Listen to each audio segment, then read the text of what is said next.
সুপ্রিয় দর্শক, স্বাগত জানাচ্ছি যে কথা বলতে চাই অনুষ্ঠানের ৭৯তম পর্বে। সাথে আছে আমি মোস্তফা ফিরোজ। দর্শক, আজ আমরা একটি বিষয় নিয়ে আলোচনা করতে চাই, সেটি হচ্ছে চামড়ায় ধস দায় কার।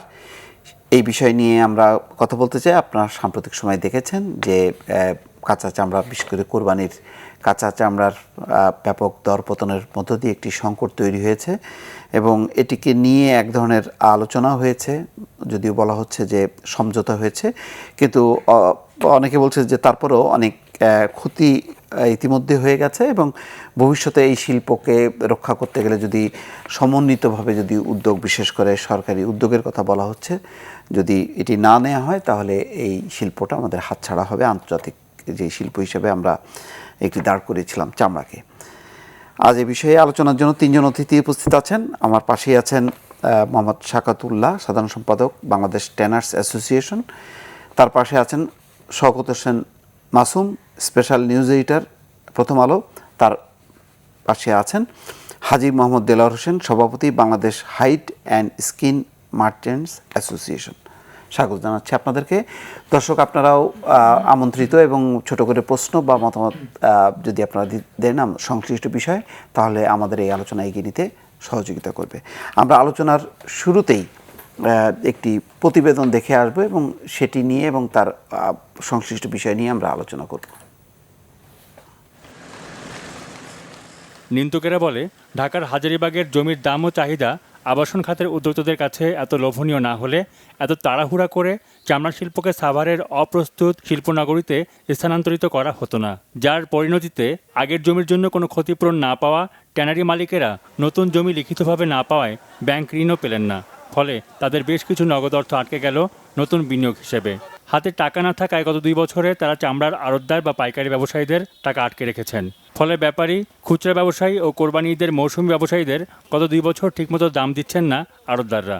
এ দুষ্ট চক্রে পড়ে চামড়া শিল্প কেমন হুমকির মুখে পড়েছে তা প্রকাশ পেয়েছে এবার ঈদে কোরবানির পশুর চামড়ার অস্বাভাবিক কম দামে। অন্যদিকে শত কোটি টাকা নির্মিত সাভারের অকেজ কেন্দ্রীয় বর্জ্য শোধনাগারের কারণে পরিবেশ দূষিত হয় অনেক বিদেশি বাজার হাতছাড়া হচ্ছে বাংলাদেশের। সাভারে নিয়ে যাওয়াতে যেটা সমস্যা হয়েছে যে ওইখানে ইনফ্রাস্ট্রাকচার নাই, তো এই মুহূর্তে যে কমপ্লায়েন্স, বিশেষ করে এনভায়রনমেন্টাল কমপ্লায়েন্স, ওই জিনিসটা হচ্ছে না। এবং ইটিপিগুলো প্রাইভেটলি যদি করার অনুমতি দিত, পার্শ্ববর্তী দেশ ভারত, যেখানে কলকাতা একটা বিশাল আকারের যে ট্যানারি একটা শিল্প এলাকা তৈরি হচ্ছে এবং সেখানে যে বড় একটা সরকারি বিনিয়োগ আছে এবং বিদেশি বিনিয়োগও এখানে আসছে, আর আমাদের এখানে এই আমাদের অব্যবস্থাপনার কারণে আসলে এটা ধুকে এখন আসলে এটা সংকটের দিকে চলে যাচ্ছে। এখনই চামড়া শিল্প নিয়ে সমন্বিত জাতীয় নীতিমালা না হলে চামড়া শিল্পের ভবিষ্যৎ বলে কিছু থাকবে কিনা তা নিয়ে আশঙ্কা আছে সংশ্লিষ্টদের। ভরসাটা যদি দেওয়া যায় এবং তাদেরকে এইটি তাদের জন্য বড় ইনসেন্টিভ। তারপরে পরের যে টাকার সংকট, অন্য সংকট, এই সংকটগুলো অনায়াসে মোকাবেলা করা যাবে। কিন্তু কোনোভাবে যদি এন্টারপ্রেনার ফ্রাস্ট্রেটেড হয়ে যায়, তাহলে অন্য জায়গা থেকে এসে তো কেউ আর এখানে ইন্ডাস্ট্রি করবে না, শেষ হয়ে যাবে। তৈরি পোশাক নির্ভর রপ্তানি খাতকে বৈচিত্র্যময় করার যে প্রত্যয় বাংলাদেশ ব্যক্ত করে, তাকে বাস্তব করতে হলে সম্ভাবনাময় চামড়া শিল্পের দিকেই আগে তাকাতে হবে বলে মনে করেন বিশেষজ্ঞরা। সাইমুল হক, বাংলা ভিশন, ঢাকা। দর্শক, আমরা রিপোর্টটি দেখলাম। আমি এই পর্যায়ে প্রথমেই শওকত হোসেন মাসুম, আপনার কাছেই যেতে চাই এই কারণে যে আপনি সব পক্ষের বক্তব্য দেখেছেন এবং আমাদের শিল্পের যেই অবস্থাটা, আসলে এই ঘটনার জন্য বা এই পরিস্থিতির জন্য আসলে কার দায়িত্বটা বেশি? আসলে এই সমস্যা একদিনে হয়নি, এটা অনেক দিনের অব্যবস্থাপনা যদি বলি, নজরদারির অভাবের কথা যদি বলি, এই সব কিছুর সমন্বয় হচ্ছে এইবারের বিপর্যয়। এবং আপনারা যদি দেখেন, গত 2-3 বছর ধরেই কিন্তু কোরবানির সময় চামড়ার দাম কমে যাওয়া, কেনা না কেনা, এগুলো নিয়ে সমস্যা হচ্ছিল।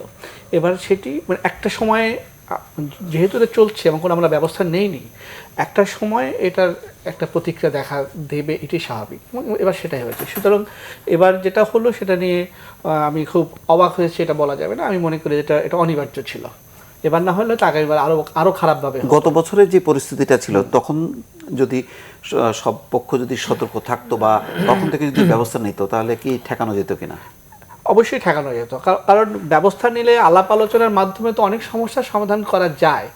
এটা তো আমরা অনেক আগেও দেখেছি।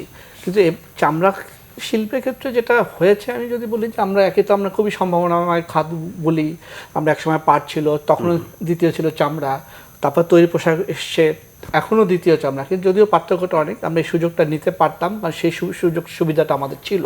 কিন্তু আপনি যদি দেখেন সাভারের সেই শিল্পনগরী থেকে শুরু করে আমরা 2003 সালের শিল্পনগরী এখন পর্যন্ত আমরা পুরোপুরি প্রস্তুত করতে পারিনি।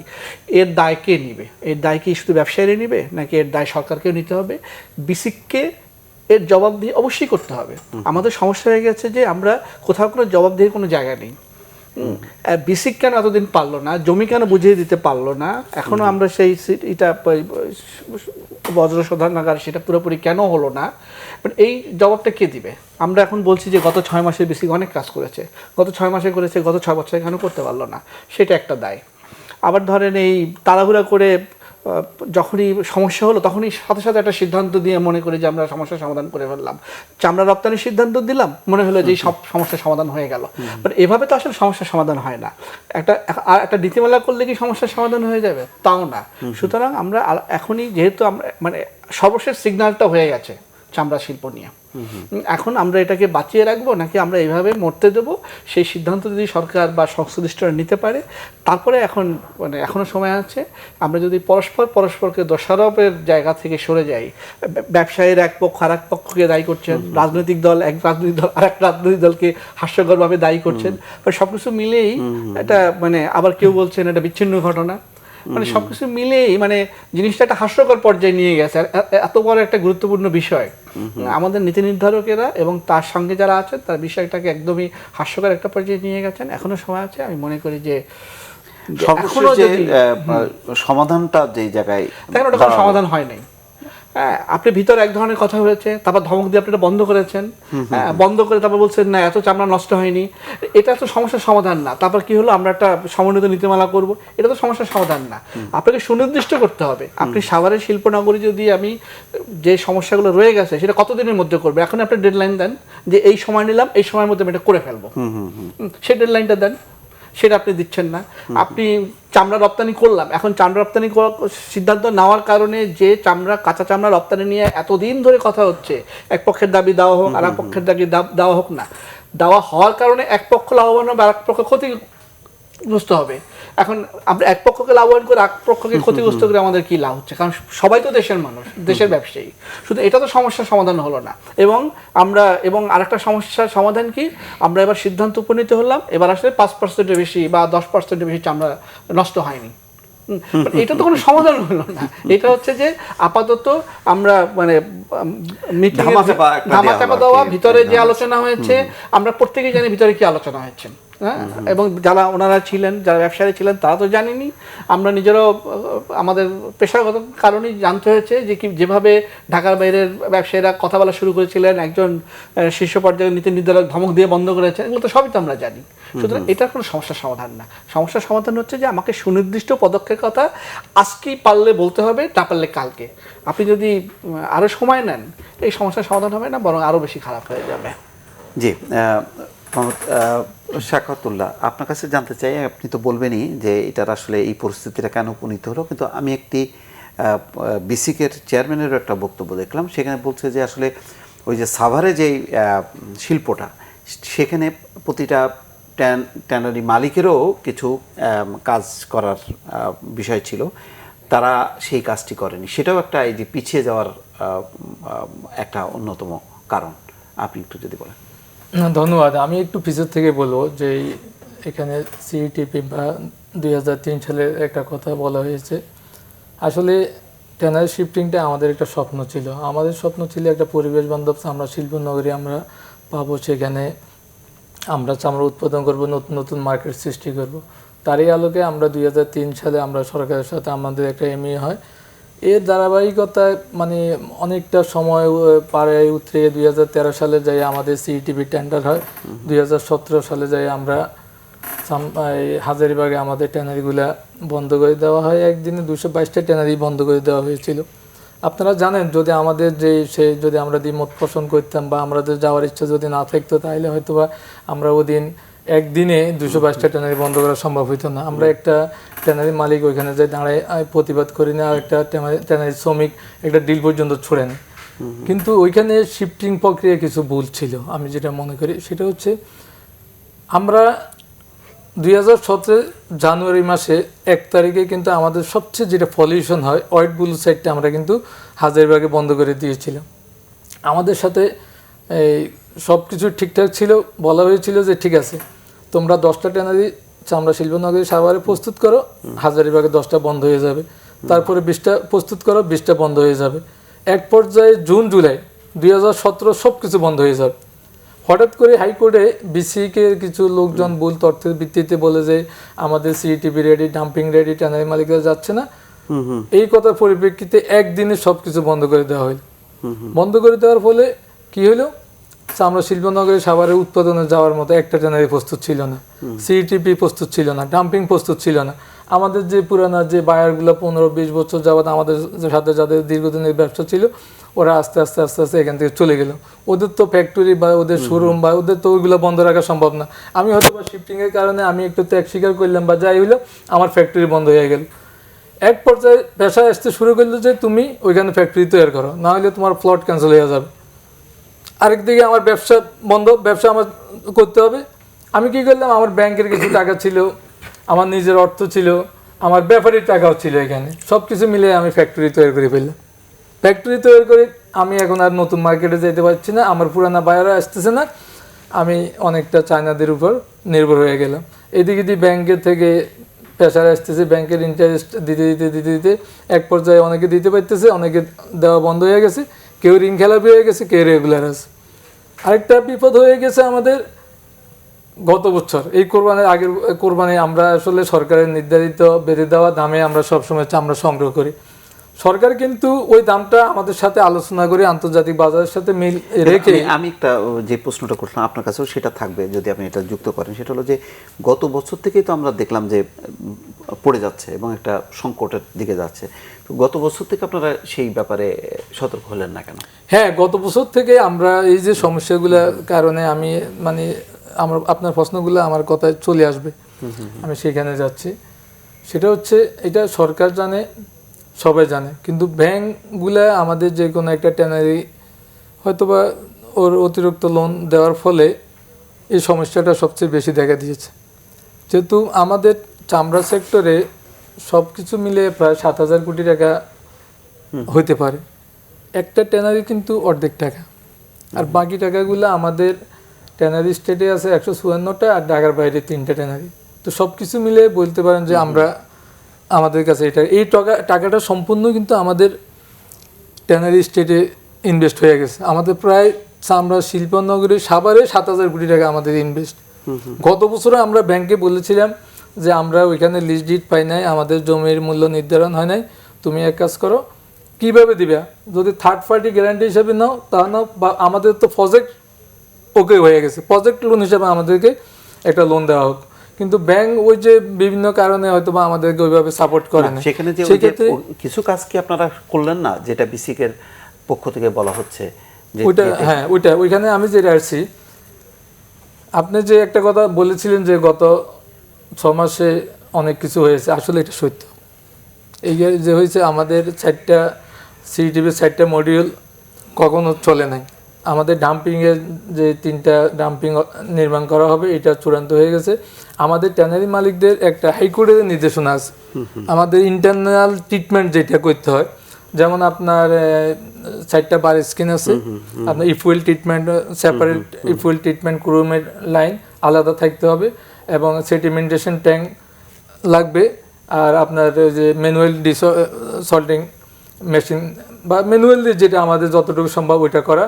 এটা হাইকোর্টের নির্দেশনা অনুযায়ী বাংলাদেশ ট্যানার্সের পক্ষ থেকে আমরা একটা মনিটরিং সেল করে থাকি। ওই মনিটরিং সেল প্রতি মাসে আমাদের ট্যানার্সে রিপোর্ট করে, ওই রিপোর্ট আমরা কিন্তু হাইকোর্টেও দিতে হয়। ওইটা বিসিক মনিটরিং করে এবং শিল্প মন্ত্রণালয় ওইটা মনিটরিং করে। তো আমরা সেই ক্ষেত্রে আমাদের কিছু অগোছানো ছিল, কিন্তু ইদানিংকালে আমি গত মাসের 3 তারিখে আমি একটা রিপোর্ট পেয়েছি, ম্যাক্সিমাম ট্যানারি মোটামুটি ভালো পজিশনে আছে, সব কিছু মেনে চলতেছে।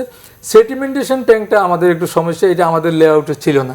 এটার আকারটা আসলে যেভাবে হওয়ার, কিন্তু আমরা ওইভাবে করতে পারতেছি না। 11টা ট্যানারি, এর ভিতরে 2টা ট্যানারি কিন্তু পুনঃস্থাপন করেছে, আর বাকিদেরকে আমরা বারবার চিঠি দিতেছি, এবং আমরা হয়তো এমনও আমাদের নির্দেশনা আছে টেনার্সের পক্ষ থেকে, যদি এটা না করা হয় হয়তো আমরা আমাদের যে অ্যাকশন টেনার্সের পক্ষ থেকে, যেটা আমরা প্রতিটা এক্সপোর্টের এগেনস্টে আমরা একটা সার্টিফিকেট দিয়ে থাকি, প্রয়োজনে আমরা ওই সমস্ত টেনারি সার্টিফিকেট পর্যন্ত বন্ধ করে দেবো, এই ধরনের নির্দেশনা আমাদের দেওয়া আছে। কিন্তু এত কিছুর পরেও তো আপনারা যে গত বছরের যে সংকটটা আমরা গণমাধ্যমে আসলো, আপনাদের তো টের পাওয়ার কথা, সেটা যাতে এই বছর কোরবানিকে ঘিরে যে সংকটটা এটা যাতে না হয়, সেই ব্যাপারে আপনাদের জোর তৎপরতা ছিল না কেন? জোর তৎপরতা ছিল, আসলে আমরা অ্যাসোসিয়েশনের পক্ষ থেকে ব্যাংকগুলোর সাথে বারবার চিঠি দিয়ে তাগাদা দিয়েছিলাম যে আমরা একটু বসবো, আমাদের সমস্যাগুলো ওদেরকে বলবো, ওনারা কোনো কিছুই আমাদেরকে রিপ্লাই দেয়নি।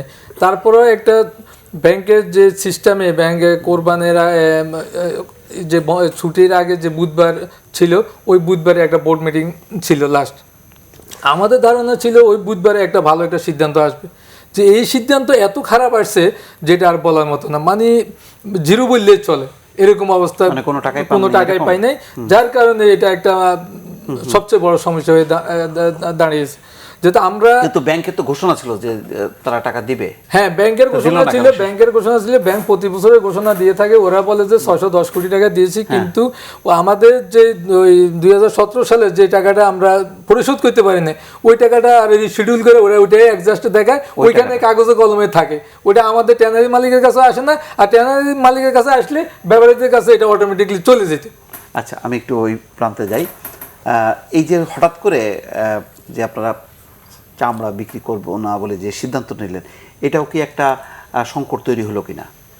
না, এটা সংকট তৈরি হয়নি। আমরা কখন এই কথাটা বললাম যে চামড়া বিক্রি করব না, তখনই বললাম যখন আমাদের পাওনা টাকার বিষয়টা এসছে, তখনই আমরা বললাম যে আমাদের সঙ্গে এই পাওনা টাকার বিষয়টা মীমাংসা না হলে আমরা চামড়া বিক্রি করব না। সেটা কখন বললেন? এটা তখন বললাম যখন তারা বললো যে সেটা তো পরে না, তারা অলরেডি ঈদের পরে, যখন না ঈদের আগের থেকেই এই সব বিষয়গুলো নিয়ে আমি বলতে চাচ্ছি যে এরকম যে একটা সংকট আমরা গতবার একটু আঁচ পেলাম, এবার যে সেটা আরও যে বাড়বে সেইটার প্রস্তুতি হিসেবে যাতে না হয়, আপনাদের যে এই যে মালিক এবং আপনাদের যে অ্যাসোসিয়েশন সব মিলায় আপনাদের বহুমুখী তৎপরতাটা ছিল না কেন, সেটা হলো আমার। শুনেন, প্রথমত প্রতি বছর কোরবানির আগে মিনিস্ট্রিতে বসার আগে আমরা নিজেরা দাম দর ফাইনাল করতাম, আমাদের নিজেদের মধ্যে একটা আলোচনা হতো। আচ্ছা, এবছর কিন্তু tanners association, finish leather association এবং আমাদের কাঁচা চামড়া ব্যবসায়ীদের সঙ্গে কোনো আলোচনা হয়নি এই বছর।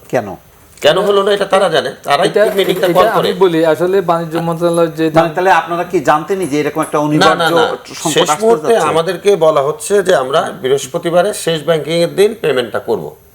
বৃহস্পতিবারে যখন এই দিন গড়িয়ে সন্ধ্যা চলে এসছে, তখন তারা আমাদেরকে বলতেছে বিভিন্ন সোর্সের মাধ্যমে, কেউ টেলিফোন বন্ধ করে দিছে, কেউ সৎ সাহস নিয়ে ট্যানারিতে বসে আছে যে ভাই আমি 1 টাকাও দিতে পারলাম না। আবার কেউ কিন্তু আপনার 3-4টা ট্যানারি কিন্তু আমাদের শতভাগ টাকা পেমেন্ট করে দিয়েছে, এবং এটা করেছে আরও 3-4 দিন আগে, শেষ ব্যাংকের 3-4 দিন আগে। তাহলে আমরা কিভাবে বুঝবো যে দেশ পরিস্থিতিটা এরকম ঘোলাটে হচ্ছে? তো এই পরিস্থিতির মধ্যে আমরা যখন শেষ মুহূর্তে টাকাগুলো পেলাম না, তখন তো আমি আমার পাইকার, ব্যাপারী এবং বিভিন্ন মফস্বলে টাকাগুলি পাঠাতে পারিনি আমি। সেই সমস্ত কারণে কিন্তু তারাও সেইভাবে চামড়াগুলো কেনে নেই। আমরা ঢাকার পার্টিরা কি করেছে, আমরা চেষ্টা করেছি বিভিন্ন সোর্সের মাধ্যমে, আত্মীয় স্বজন, বন্ধু বান্ধব যেভাবে পেরেছি আমরা তাদের কাছ থেকে কিছু টাকা এনে কিন্তু ঢাকায় আমরা কোনো অঘটন ঘটতে দেইনি। কিন্তু মফস্বলে তো এগুলো অনেক জায়গায় এগুলো তো ঘটে গেছে। তারা যেমন আমার কাছে একজন ব্যাপারী টাকা পাবে, সেই ব্যাপারীর কাছে 10 জন পাইকার টাকা পাবে, সেই 10 জন পাইকারের কাছে 100 জন আপনার সাধারণ ফরিয়া টাকা পাবে। এটা তো 4-5 হাত হয়ে আমাদের কাছে আসে, তারপর ওনাদের কাছে যায়। তদ্রুপ আমি যখন আমার ব্যাপারীকে টাকা দিতে পারিনি, আমার ব্যাপারী তখন টাকা দিতে পারে নাই পাইকারকে, পাইকার টাকা দিতে পারেনি ফরিয়াকে। তো এর সঙ্গে আবার ওই কিছু মাংস ব্যবসায়ী জড়িত থাকে, তারাও এই চামড়া ব্যবসার সঙ্গে। মানে আপনারা চামড়া পেলেন না বলে কি আপনারা মালিকদেরকে দিলেন না, নাকি না আপনারা বকেয়ার কারণে? আপনারা বকেয়ার কারণে যখন বলল, আমরা একটা নিউজ পেলাম, টেলিভিশনে দেখতে পেলাম যে তারা বলতেছে আমাদের কাছে কোনো টাকা পাবেন, আমরা সম্পূর্ণ টাকা দিয়ে দিয়েছি। আর দেশের এই পরিস্থিতির মধ্যে তখন বাণিজ্য মন্ত্রী মহোদয় বললেন যে কাঁচা চামড়া বিক্রি আমরা ওপেন করে দিলাম, হ্যাঁ, এক্সপোর্ট রপ্তানি আমরা চালু করে দিলাম। তখন আমরা বললাম যে আমাদের সঙ্গে পূর্ণাঙ্গ আলোচনা ছাড়া আমরা কোনো চামড়া বিক্রি করব না। তখনই আমাদের সিদ্ধান্ত এসছে। না, তা এই যে রপ্তানির কথাটা বললো, সাথে সাথেই কি রপ্তানির প্রক্রিয়াটার দিকে আপনারা ঝুঁকে পড়লেন? না না, ঝুঁকে পড়লাম একটা, শোনেন, আমরা তো একটা বন্দি অবস্থায় এবং আছি এবং আগামীতেও থাকবো আমার মনে হয়। কারণ সারা বছর আমরা চামড়া গুছিয়ে তাদেরকে দেই, টাকাগুলো তাদের কাছে থাকে। আমাদের পকেট কয় দিনের জন্য টাকাটা আসে? 1 সপ্তাহ, 15 দিন, 1 মাস, 2 মাস, তারপরে আবার তো রিটার্ন তাদের কাছে টাকাটা চলে যায়। তা আমার টাকা, আমার সব, আমাকে আপনি 10 দিনের জন্য টাকাটা দিবেন না, 1 দিনের জন্য টাকাটা দিবেন না? আমি কি ওই আশা করতে পারি না আপনার কাছে? অতীতে অনেক ভুল হয়েছে। 90-তে তো আমাদের 50% চামড়া ব্যবসায়ী ধ্বংস হয়ে গেছে। 90 সনে যখন আপনি ওয়েটগুলো না, সেটা তো জানি, কিন্তু আমি সাম্প্রতিক বছরগুলোতে, সম্প্রতি আপনার 17 থেকেও যদি ধরেন, 17 থেকেও আমাদের এই সেক্টরের উপরে মহামারী চলতেছে, এবং গত বছরে যে বলবে তারা আমাদের শতভাগ টাকা দিয়ে দিয়েছে, এটাও কিন্তু সত্যি কথা না। আচ্ছা, আমি একটু শওকত মাসুমের একটু কাছে জানতে চাই যে এই যে এর মধ্যে আমার কাছে কেন জানি মনে হচ্ছে যে আসলে মানে ওনারা তো একেবারেই সংশ্লিষ্ট, ওনারা তো জানেন যে কি হতে যাচ্ছে বা কি হবে, কিন্তু মনে হচ্ছে যেন হঠাৎ করে একটা আকস্মিক ঘটনায় ওনারা সবাই। প্রথম কথা হচ্ছে যে মানে আমাদের দুই পাশে যে দুই ব্যবসায়ী আছে এই খাতের, তো তার এই দুইজনের কথাবার্তা শুনেই তো মনে হচ্ছে কোনো সমস্যার সমাধান হয় নাই। এটা তো স্পষ্ট যে কথাটা মিটিং এ বলা হয়েছে, আসলে কোনো সমস্যার সমাধান হয় নাই, সমস্যাটা জিয়ে রাখা হয়েছে এবং তাদের মধ্যে এখনো কথাবার্তা বাহাস চলতেছে। আমাদেরকে একটা অপশন দেওয়া হয়েছে যে আপনাদের টাকা পয়সার ব্যাপারটা এটা বিসিসিআই ফয়সালা করবে, 22 তারিখ আমাদেরকে সময় দেওয়া হয়েছে। মিটিং ডাকা হয়েছে গেল এক। দ্বিতীয় কথা হচ্ছে যে সব সংশ্লিষ্ট সবার মধ্যে যে সমন্বয়ের প্রচন্ড অভাব, সেটাও কিন্তু খুব পরিষ্কার এই সমস্ত ঘটনা। কারণ পার্টিতে শুধু যিনি কোরবানি দিয়েছেন তিনি না, মানে একদমই ওই যে ফড়িয়া বা মৌসুমী ব্যবসায়ী থেকে শুরু করে প্রথম ধাপ, কয়েকটা ধাপ পার হয়ে ওনাদের কাছে যাবে। সেই ব্যবসায়ীদের সঙ্গে সংশ্লিষ্ট আছে সরকারের সিদ্ধান্ত, নীতি নির্ধারণ, শিল্প মন্ত্রণালয় লাস্ট ধাপ না, আপনাদের কাছে তো লাস্ট ধাপ, তার সঙ্গে আছে শিল্প মন্ত্রণালয় এবং বাণিজ্য মন্ত্রণালয় এবং আছে অর্থ মন্ত্রণালয়, ওই অর্থে ব্যাংক। সুতরাং এবং এই যে টাকার ক্রাইসিস, টাকার সংকট, এটা তো সত্যি কথা। এবার নগদ অর্থের বড় ধরনের সংকট ছিল। আপনি নিশ্চয়ই খেয়াল করবেন যে এই যে ব্যাংকের কাছে টাকা নেই নানা কারণে, এই কথা তো আজকে নতুন না, এটা তো আরো গত 1.5-2 বছর ধরে কথা হচ্ছে, যে গত 6-7 মাসে প্রকট হয়েছে। আসলে ব্যাংকের কাছে নগদ অর্থের সংকট আছে। সেই সংকট কেন তৈরি হয়েছে সে নিয়ে অনেক আলোচনা করা যায়। চামড়া খাতের উনি যেটা একটু বলতে চেয়েছেন, পুরোপুরি উনি বলেননি, সেটা আমি বলে দিই। সেটা হচ্ছে যে জনতা ব্যাংক সবচেয়ে বেশি ঋণ দেয় চামড়া খাতে, জনতা ব্যাংক এবার সবচেয়ে কম ঋণ দিয়েছে। হিসাব আছে কিন্তু অনেক, যে আমরা এত হাজার কোটি টাকা অনুমোদন করেছি, সেটা হলো পুরনো অনুমোদন আর ডিসবার্সমেন্ট তো এক জিনিস না। অনুমোদন করেছে, কিন্তু অনুমোদন হচ্ছে যে বকেয়া টাকা পরিশোধ করবে, অ্যাডজাস্ট হবে, তারপর টাকাটা নিবে। সুতরাং বকেয়া টাকা অ্যাডজাস্ট করতে করতে কিন্তু শেষ পর্যন্ত দেখা যাচ্ছে যে অনুমোদন এবং যে ছাড়, সেটার মধ্যে একটা বিস্তর পার্থক্য দেখা দিয়েছে। এবার কারণ হচ্ছে যে ব্যাংকগুলো অনেক, বিশেষ করে জনতা ব্যাংক সতর্ক ছিল, তাদের হাতে টাকা নেই, দুটোই সত্যি কথা। সতর্ক কেন ছিল সেটা হচ্ছে যে ক্রিসেন্ট গ্রুপ নামে একটি প্রতিষ্ঠান, যারা হচ্ছে চামড়া শিল্পের একটা মহিরু হবে বলে কয়েক বছর ধরে ঘোষণা দিয়ে আসছিল। ঢাকা শহরে তার অসংখ্য শোরুম খুলেছিল, অনেক একাধিক ট্যানারি তারা কিনে নিয়েছিল, লেস্কো কিনে নিয়েছিল, এবং আরো বেশ কয়েকটা তাদের 10 থেকে 12টা ট্যানারি তাদের ছিল, এবং তাদের কাছেই তো আটকে আছে প্রায় 3.5 কোটি টাকার মতো জনতা ব্যাংকের একাই। এবং তারা, এবং কারণ হচ্ছে যে তারা টাকাটা নিয়ে তো অন্য খাতে ব্যয় করেছে, পাচার করেছে, চলচ্চিত্র চিত্রে শিল্পে বিনিয়োগ করেছে নানানভাবে, সবকিছু মিলে তাদের বিরুদ্ধে মামলা চলতেছে। কেউ পলাতক আছে, কেউ লুকিয়ে আছে, কেউ জেলে আছে, সবকিছু মিলে এই যদি পরিস্থিতি হয়, এবং চামড়া শিল্পের সবচেয়ে বড় একটা খাতের সবচেয়ে বড় ব্যবসায়ী গ্রুপ নাম কাগজে কলমে, তারা যদি এরকম একটা ঘটনা ঘটিয়ে ফেলে, এবং এই যে ঘটনা জনতা ব্যাংকে ঘটতেছে, এটা তো শুধু কিষান লেদারের একার দায় না, এটা দায় জনতা ব্যাংকের দায় আছে, এটা এরকম তাদের পিছনে আরও অন্য যা আছে তাদেরও দায় আছে। সুতরাং সমস্যা কিন্তু একটা না, অনেকগুলো সমস্যা জিয়ে রেখে তারপর আমরা কোরবানির সময় হঠাৎ করে আমরা এটা করলাম। এবং আপনি যদি দেখেন যে ওই আবারও বলছি, কোনো সমন্বয়ের অভাব প্রচণ্ড, নজরদারির অভাব প্রচণ্ড, এবং যে কথা আমি বারবার বলি যে প্রতিটা ক্ষেত্রে যে জবাবদিহির যে অভাব তার একটা বহিঃপ্রকাশ হচ্ছে এই ঘটনা। যেটা মাসুমকে বলি যে এই যে সংকটের মধ্যে হঠাৎ করে যে রপ্তানির একটা যে সিদ্ধান্তটা হলো, এটা কি সংকটটাকে সমাধান করলো না বলার জন্যই বলা? এটা কোনো সমস্যার সমাধান না। আচ্ছা, এটা সমস্যা আরো মানে এক সমস্যার সমাধান করতে যে আমরা অন্য সমস্যা তৈরি করা, আমি যদি না, যেহেতু ট্যানারি মালিকরা কিনছে না, সুতরাং সেই ক্ষেত্রে যদি রপ্তানিটা হয় তাহলে সেই ক্ষেত্রেও তো একটা না, ভালো এখন পদক্ষেপ। মানে ট্যানারি মালিক যাতে কিনতে পারে আমাকে সেই ব্যবস্থা করতে হবে, এটা হচ্ছে আমি মনে করি প্রথম সমাধান আমাদের। কারণ আমরা তো চামড়াজাত পণ্য রপ্তানি করে আমরা হচ্ছে তো অনেক বেশি ভ্যালু এডিশন হয় আমাদের Right, দেশে, এবং আমরা নিজেরা একটা গুরুত্ব দিয়ে আসছি, আমরা বলে আসছি যে আমরা তৈরি পোশাক খাত তো থাকবেই, এর বাইরে আমরা ডাইভার্সিফিকেশনের জন্য, বৈচিত্র্য করার জন্য আমাদের রপ্তানি পণ্য আমাদের অবশ্যই অন্যান্য খাতে যেতে হবে, এবং সেটা বড় একটা সম্ভাবনার খাত হচ্ছে জুতা। এবং আপনি যদি দেখেন যে সুতরাং এমনি বৈশ্বিক পরিস্থিতি কিন্তু এমনি কিন্তু ভালো না, হ্যাঁ, একটা রিসেশন আসবে বলে ধারণা করা হচ্ছে, আশঙ্কা করা হচ্ছে যে হয়তো একটা বিশ্বমন্দা একটা দিকে আমরা যাচ্ছি নতুন করে আবার 2008 সালের পর থেকে। এমনি কিন্তু বৈশ্বিক পরিস্থিতি ভালো না, সুতরাং রপ্তানি করলাম আর আমার সব সমস্যার সমাধান হয়ে গেল তা না। আমরা একদিকে কাঁচা চামড়া রপ্তানি করব, অন্যদিকে যারা ট্যানারির মালিক তারা আবার বিদেশ থেকে আরো বেশি দামে চামড়া কিনে এনে পণ্য বানিয়ে রপ্তানি করবে, তাহলে তাদের মানে সামগ্রিকভাবে অর্থনীতিরই ক্ষতি হলো, তাই না? আমি বাড়তি অর্থ খরচ কেন করতেছি যেখানে আমার সুবিধাটা আছে? সুতরাং আমি আবারও বলি যে আমার কথা একটাই বারবার, যে এফবিসিসিআই কি সমস্যার সমাধান করতে পারবে আমি জানি না, কিন্তু একটা আসলে প্রথম কথা হচ্ছে আমাকে সমস্যা আছে এটা আমাকে মানতে হবে। এটা বিচ্ছিন্ন ঘটনা না, এটা বিএনপির লোকজনের কাণ্ড কারখানা না, এটা একটা প্রকৃত অর্থে একটা সমস্যা। সেই সমস্যাটা কি কি সমস্যা সেটা আমাকে আগে বুঝতে হবে। কেন তাদের হাতে টাকা নেই, কেন তারা টাকা পেল না? যদি জনতা ব্যাংক তাদের টাকা বেশি না দিয়ে থাকে, অন্য ব্যাংক না দিয়ে থাকে, কেন দিল না? এবং সেই যদি সেটা কিষেন লেদারের কারণে হয়ে থাকে তাহলে কিষেন লেদারের শাস্তি হতে হবে, জনতা ব্যাংকের যদি যারা জড়িত আছে তাদের শাস্তি হতে হবে। সুতরাং আমাকে একদমই সোজা কথা বলি, সাদা কাগজে আমাকে একটা তালিকা করতে হবে যে এই সমস্যার কয়টা সমস্যা তৈরি হয়েছে, একটার সঙ্গে একটা ওতপ্রোতভাবে জড়িত হয়ে গেছে। হ্যাঁ, সুতরাং একটা সমস্যার সমাধান করে কিন্তু বাকি সমস্যার জিয়ে রাখলে তো হবে না।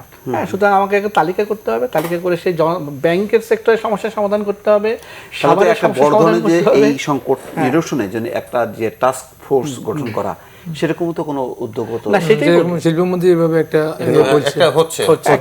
একটা কমিশন গঠন করবে, আর একটা নীতি, চামড়া নীতি প্রণীত হচ্ছে, এই কথাটা অনেক দূর এগিয়ে গেছে। আচ্ছা আচ্ছা, আপনাদের এই সংকটের কারণে যে সব রপ্তানির যে সিদ্ধান্তটা হলো, সেই সিদ্ধান্তটাকে আপনারা কিভাবে ইমপ্লিমেন্ট করলেন বা আসল কিভাবে কথা কি, দেখছেন? আমরাও চাই এই শিল্পটা বাঁচুক, দীর্ঘদিনের এই শিল্প, এবং আমার বাপ দাদারা চামড়া ব্যবসা করে এসছে, এবং ট্যানারি মালিকরা বহু কষ্ট করে সেখানে ট্যানারিগুলো তৈরি করতেছে। সেখানে আমি জানি আমার টাকাও তারা লাগিয়েছে, ওখানে সেখানে ব্যাংকের টাকাও লাগিয়েছে, তার টাকাও লাগিয়েছে, আমার সব জানি আমি।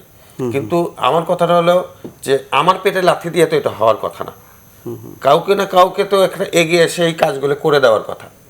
ইটিপি সিটিপি এটা তো আমার কথা করার কথা না, ওখানে যে সমস্যাগুলো আছে সমস্যা সমাধানের আমার করার কথা না। কিন্তু আমি কেন এর জন্য মরব? আজকে পুরো বাংলাদেশে আমাদেরকে ভিলেন বানানো হয়েছে কাঁচা চামড়া ব্যবসায়ীদের, আমরা কেন ওই পথে হাঁটবো? আমার কথাটা হলো এই শিল্প বাঁচুক, দেশ বাঁচুক, এবং যে আজকে দেখেন এই দেশের প্রধানমন্ত্রী শেখ হাসিনা ঘোষণা করেছে প্রোডাক্ট অফ দ্য ইয়ার, তদ্রূপ ওনার ভিতরেও মনে বড় একটা আশা, কিন্তু সেই আশাটা যে এই সেক্টরটাকে আমি অনেক দূর নিয়ে যাব, কেন ট্রেনের মালিকরা সেখানে সেই সুযোগগুলি তারা ওখান থেকে তুলে আনতে পারলো না? আর আমি বলবো যে কথাটা এখানে চলে এসছে যে ইপিবির মতো একটা সংস্থাকে এত বড় প্রজেক্টের দায়িত্ব আমার মনে হয় বিসিকের মতো একটা তারা আগরবাতি মোমবাতি বানাবে, তাদের এই এত বড় এই দায়িত্ব দেওয়ার কোনো যুক্তি আমি খুঁজে পাই না। তাহলে এইটার কনসার্ন মিনিস্ট্রি কারা হবে? করবে এটা বহুভাবে করা যায়, এখন এগুলো করার সুযোগ নাই, এখন তো যেটা হওয়ার হয়ে গেছে। এটা অনেকগুলো যেটা- ভুল সিদ্ধান্তের সিদ্ধান্ত ফল আর কি এটা একটা ভুল সিদ্ধান্ত এখানে চায়না যে ঠিকাদার ঠিকাদার প্রতিষ্ঠান যারা ওরা ঠিকমতো কাজটা ওরা করলো মূল না। সমস্যা ওরা আসলে ওইভাবে কাজ করে না। বিসিক আসলে ওই যে দেলার ভাই যেটা বলেছিলেন বিসিক এত বড় প্রজেক্ট করার দায়িত্ব ওদের দেওয়া ঠিক হয় না। দেলার ভাই একটা কথা বলেছিলেন যে আসলে টাকা পয়সা আমরা ওইখানে আমাদের টাকাও আছে, এটাও সত্য, কিন্তু আমাদের যেটা জটিলতা সৃষ্টি হয়েছিল, যদি আমাদের আরো 2 বছর আগে আমাদের জমির মূল্যটা নির্ধারণ করে আমাদেরকে লিস্ট ডিডটা দিয়ে দিত, তাইলে হয়তো বা আমরা ব্যাংকে আমাদের আমরা শিল্পনগরের সাভারের জায়গাটা মর্টগেজ দিয়ে আমাদের এই সমস্যাগুলো আজকে সৃষ্টি হইতো না। আমরা মোটামুটি আমাদের চলার মতো আপনারা তার মানে এখনো জমি পাননি? না, এখন এই গত 2 মাস আগে জমির মূল্যটা নির্ধারণ করা হয়েছে এবং অতি দ্রুত আমরা হয়তো বা পেয়ে যাবো। এটা আমাদের আরো কতবার বাড়ানো হয়েছে? এটা অনেকবার বাড়ানো হয়েছে, ওইদিকে আমি আর যাচ্ছি না। সেটা আমাদের প্রথমে দেওয়া হয়েছিল 196 টাকা, এটা বলি লাভ না। এখন যেটা হয়েছে এটা আমরাও মেনে নিয়েছি, সরকারও বলছে যে এটা এর থেকে আর কমানো যাবে না। আরেকটা ব্যাপার যেটা দেলার ভাবে বলেছে, ওনাদের সাথে আসলে আমাদের বিগত 50 বছরের একটা ব্যবসায়িক সম্পর্ক। আমরা কোরবানের সময় ওনাদের থেকে যখন চামড়াটা সংগ্রহ করে থাকি, মোটামুটি যতটুকু পারি টাকা পয়সা দিই, পুরো বছর ওনাদের সাথে আসলে আমাদের লেনদেন চলতে থাকে। আবার যখন কোরবান আসে তখন আমরা ওনাদের টাকাটা পুরোপুরি দিতে চেষ্টা করি। অনেক সময় অগ্রিম টাকাও আমরা অনেক সময় দিয়েছি, কিন্তু গত 3 থেকে 4 বছরের ভিতরে কিন্তু এই সমস্যাটা সৃষ্টি হচ্ছে, কিন্তু আমরা ওইভাবে ওনাদেরকে পেমেন্ট দিচ্ছি না। ওনারা আসলে খুবই কষ্টে আছে। সেটা কি আমাদের যে প্রতিবেদনে আমরা দেখলাম যে চট করে ওই যে হাজারীবাগ থেকে যে হ্যাঁ, ওই যে শিফটিং এর পর থেকে এই অবস্থার সৃষ্টি হয়েছে। ওনাদের সাথে আমাদের এমন সম্পর্ক, আমরা যখন এরিয়াতে যাই। একটু থামাই, আপনার কাছে আসছি দর্শকের ফোনে। জি দর্শক, আপনার নাম বলুন এবং প্রশ্ন করুন। হ্যালো, আসসালামু আলাইকুম। ওয়ালাইকুম আসসালাম। জি, আমি হবিগঞ্জ থেকে মোহাম্মদ আব্দুল গফুর। জি বলুন। জি, আমার প্রশ্নটা হচ্ছে, বর্তমানে চামড়ার ব্যাপার নিয়ে যে সরকারের এবং আপনার ট্যানারি মালিক এবং আড়তদার মালিকের 3 দলের সমন্বয়ে যে ব্যাপারটা আজকে সলিউশন হয়ে চামড়া বিক্রি শুরু হয়েছে, এই বিষয়টা যদি ঈদের 2 দিন আগে সুন্দরভাবে মীমাংসা করা হইতো, তাহলে আজকে দেশের এত বড় ক্ষতি বা বিপর্যয় আসে না। এখন ক্ষতি হওয়ার পরে যে সমন্বয়টা হয়েছে, মৌসুমী ব্যবসায়ীদের যে বিপর্যয়টা আছে, এর দায়ভারটা কে নিবে? জি ধন্যবাদ। সরকার নিবে নাকি ট্যানারি মালিকরা নিবে? আর এই আচ্ছা, ওনাকে একটা প্রশ্ন করা যাবে? ক্ষতিপূরণের যে ব্যাপারটা, হাজার হাজার কোটি টাকা নষ্ট হয়ে গেছে, এই জবাবদিহিটা কে করবে? আচ্ছা, আপনার কাছে প্রশ্ন আছে? জি বলুন। আমি ধন্যবাদ আপনাকে। আমি আপনার কাছে প্রশ্ন করতে চাই, আমি একজন কাঁচা ব্যবসায়ী হিসেবে, কাঁচা চামড়া ব্যবসায়ী হিসেবে, আপনার সুনামগঞ্জে ওই হবিগঞ্জ না বললেন? জি জি জি। হবিগঞ্জে চামড়া কতগুলো পড়ছে? হবিগঞ্জের চামড়া কেউ কি ফেলে দিয়েছেন? আমার কাছে ঠিক সঠিক তথ্য নাই, তবে আমি যেটুকু পত্র পত্রিকা এবং মিডিয়ার মাধ্যমে দেখেছি, সেটা আমাদের কাছে অত্যন্ত দুঃখের। এবং এই যে বদ্ধপাড়া গ্রামের মধ্যে ক্যামেরাটা নিয়ে গেছে কে, এটা বলেন? জি জি। এই ক্যামেরাটা গ্রামের ভিতরে নিয়ে গেল কে? একটা চামড়া যে এই মাটিতে পুঁততে ছিল, সেই ক্যামেরাটা আমরা টিভির মাধ্যমে দেখতে পেলাম। সেই ক্যামেরাটা নিয়ে গেল কে ওখানে ছবি তুলতে?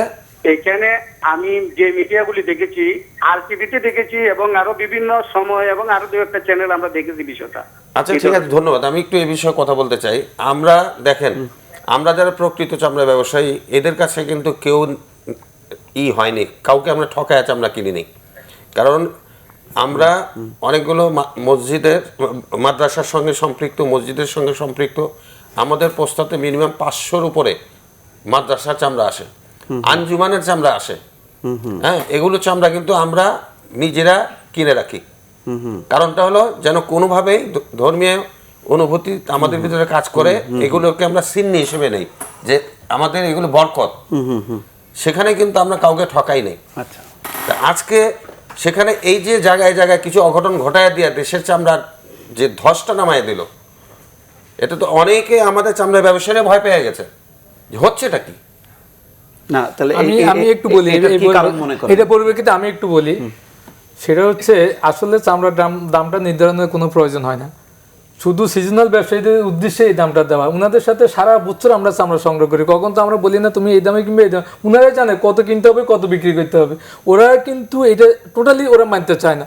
আমার একটা উদ্দেশ্য, একটা কথাই আমরা সিজনাল ব্যবসায়ীদের উদ্দেশ্যে আমি বলবো, পুরো বাংলাদেশ এই কথাটা যেন সবাই যেন ফলো করে। সেটা হচ্ছে, আপনারা যারা সিজনাল ব্যবসায় চামড়া সংগ্রহ করবেন, দিনের বেলা চামড়া বিক্রি করবেন। দিনের বেলায় আপনারা এই কথাটা কেন বুঝেন না? দিনে চামড়ার এক দাম, রাত্রে এক দাম, পরের দিন সকালে ওটার দামে থাকে না।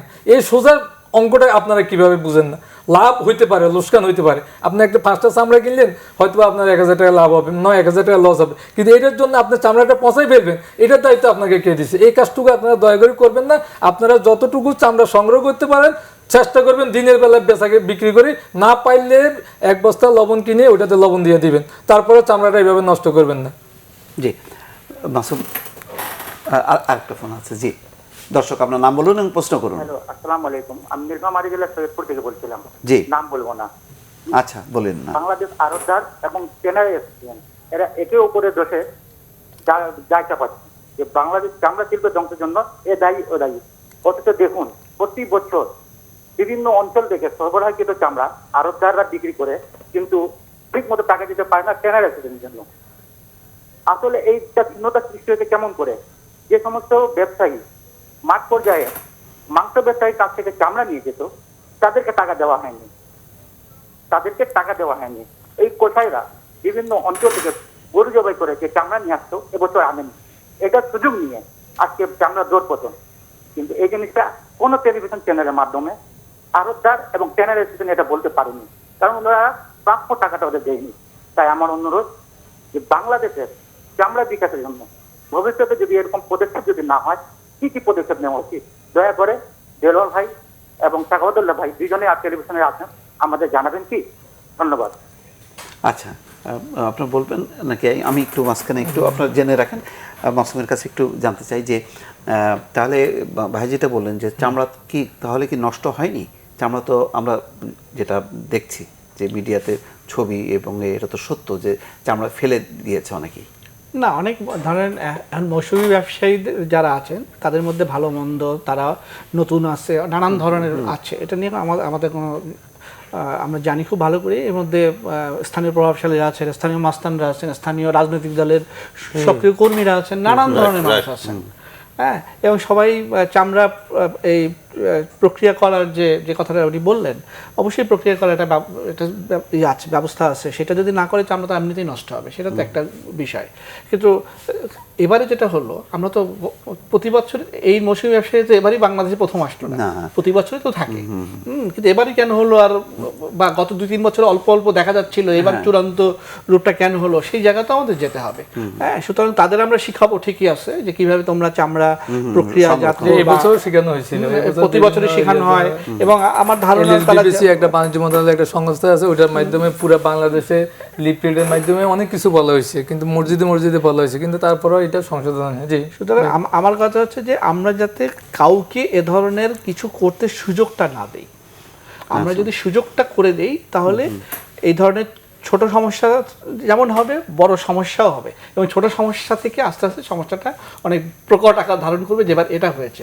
সুতরাং আমাদের প্রথম কথা হচ্ছে যে একজন প্রশ্ন যিনি করলেন, তিনি বললেন কিন্তু যে আমরা যদি ঈদের আগে একটা মানে প্রত্যেকে কিন্তু আমরা জানতাম, বুঝতে পারছিলাম যে একটা সমস্যা কিন্তু হচ্ছে, কারণ ওনারা টাকা পাচ্ছেন না। তারপরে সাভার শিল্পনগরে এই অবস্থা, আর ব্যাংক টাকা দেবে কি দেবে না সেটাও কি দেবে না, ওখানে জমির রেজিস্ট্রেশন হয়নি বলে তারা কোনো লোন পাচ্ছেন না। ক্রিসেন্ট লেদার নিয়ে গত 1 বছর ধরে অনেক বেশি আলোচনা হচ্ছে। সবকিছু মিলে কিন্তু একটা সংকটের একটা পরিস্থিতি তৈরি হয়ে যাচ্ছিল। আমি আবার বলি যে মানে আমরা সঠিকভাবে সমন্বয় করতে পারিনি। যারা নীতি নির্ধারক আছেন তারা বিষয়টা বুঝতে পারেন নাই, বা তারা মাথাতেই নেন নাই। সুতরাং ওই যে নজরদারির অভাব যেমন আছে, মনোযোগের অভাব যেমন আছে, সমন্বয়ের অভাব যেমন আছে। এবং হ্যাঁ, আপনারা তো একটু কিছুটা মনে হয় চুপ করেই ছিলেন, যে এবং দর্শকের প্রশ্নের উত্তরটা দিতে পারেন। আমরা আসলে যে অনেকটাই আমরা যেটা বললাম যে ব্যাংকের থেকে এইভাবে আমরা খালি হাতে চলে আসব, সেটা আমরা বুঝতে পারি না। আমাদের আসলে অনেকগুলোই সমস্যা আছে। আমাদের এখানে যে পণোদনার হয়তো বা অনেকগুলো টাকা পড়ে আছে ব্যাংকে, বিভিন্ন ব্যাংকে আসলে অনেকটা চেইন অফ কমান্ড যেটা, ওইটা একটু কিছুটা ভেঙে পড়েছে বিভিন্ন কারণে। এগুলো আসলে যদি আমার মনে হয় না হয়, তাহলে আমাদের ব্যবসায়ীদের উপর অনেকটাই এফেক্ট হবে। যেমন আমাদের পণোদনার কয়েকশো কোটি টাকা পড়ে আছে, যদি এই টাকাটাও যদি আমরা পেয়ে যেতাম, তাহলে হয়তো বা মার্কেটে আমাদের এই দুরবস্থা হইতো না। অনেক এখনও আমরা বলেছিলাম যে আমাদের যদি এই চামড়াটা সহজে উঠানোর জন্য আমাদের একটা প্লেজ লোন ছিল অনেক বছর আগে, যেহেতু যত পিস চামড়া আমরা সংগ্রহ করবো ট্যানারিতে নিয়ে আসবো, অত পিস চামড়া ব্যাংকের লোকজন আসবে দেখবে, এর অর্ধেক টাকা ব্যাংক দিবে, অর্ধেক টাকা আমরা দিব। এই টাকাটা যদি এখনো দেওয়া হয় তাহলেও আমরা কিন্তু অনেক টাকা আমরা দিয়ে দিতে পারবো। সংকট শেষে এখন যে উদ্যোগগুলো নেওয়া হলো, বা আপনার আশাবাদী যে সমাধান হবে? হ্যাঁ, আমরা অনেকটাই আশাবাদী। আমরা মনে করি যে এই সমস্যার অতি দ্রুত সমাধান হবে। আর আমরা যেটা বলেছিলাম যে আড়তদারদের সাথে আমরা আগামী 22 তারিখে আমরা একটু ফেডারেশনে বসবো। ওনাদের আসলে অনেক টাকাই ওনারা পানা আছে, এগুলা নিয়ে আমরা চেষ্টা করব আমাদের অ্যাসোসিয়েশনের পক্ষ থেকে আমরা ওনাদেরকে যতটুকু সাহায্য করার আমরা ইনশাল্লাহ করব। দেলোয়ার হোসেন সাহেব, আপনি কতখানি আশাবাদী? আশা আসল কথা, বাঙালিরা তো স্বপ্ন খুব বেশি দেখে, আবার বাস্তবায়নও করতে পারে। কারণ এখানে ভাষা আন্দোলন গেছে, 71-এর স্বাধীনতা যুদ্ধ গেছে, স্বপ্ন সবগুলি তো পূরণ হয়েছে। এবং আমাদের এই চামড়া শিল্পর স্বপ্ন একদিন পূরণ হবে। আমরা হয়তো বা বেঁচে থাকবো না, পরবর্তী প্রজন্ম দেখবে, অথবা আমরা দেখেও যেতে পারি। কিন্তু তারপরে বলবো যে কথা প্রশ্নটা এই করেছে, আমরা কিন্তু 6 তারিখে আগস্টের 6 তারিখে বাণিজ্য মন্ত্রণালয়ে আমাদের সম্ভবত মিটিংটা ছিল। ঈদ হলো 12 তারিখে।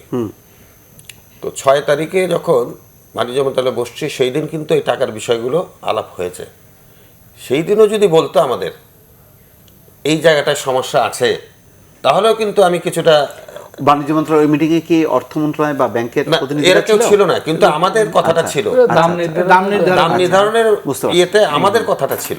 ওদিন তো ব্যাংকের বোর্ড মিটিং হয় নাই বা ওইগুলো বুঝতে পারেন। আমরা যদি সেই দিনও না, আপনারা বুঝতে কিছুটা হলেও টের পাইছেন যে ব্যাংক, জনতা ব্যাংকের ওই একটা পার্টির জন্য যে সমস্ত ব্যাংকগুলো একবারে শক্ত হয়ে গেছে, সেটা আপনারা বুঝতে পেরেছেন আগেই।